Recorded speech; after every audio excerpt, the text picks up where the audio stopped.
दक्ष news, सामान्यांच्या हक्कासाठी नेहमी दक्ष.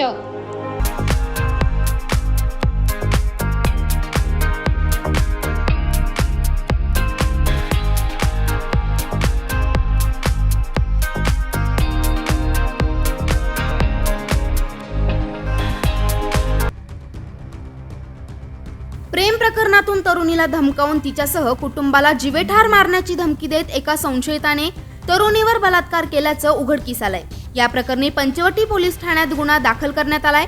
याबाबत अधिक माहिती अशी की तरुणीने 2 वर्ष अत्याचार सहन केल्यानंतर तरुणीचे लग्न ठरल्याचे कळताच संशयिताने तरुणीचे अश्लील फोटो तिच्या होणाऱ्या नवऱ्याला पाठवल्याने पंचवटी पोलीस ठाण्यात गुन्हा दाखल करण्यात आलाय. सचिन सातभाई असे या संशयिताचे नाव असून 2 वर्षापूर्वी संशयिताने तरुणीसोबत ओळख वाढवून तिला लग्नाचे आमिष दाखवून तिच्यावर बलात्कार केला. तरुणीने नकार दिल्यानंतर संशयिताने कुटुंबाला जीवेठार मारण्याची धमकी दिली.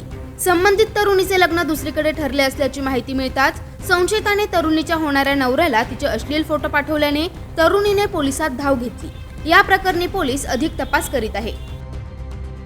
ब्युरो रिपोर्ट, दक्ष न्यूज, नाशिक.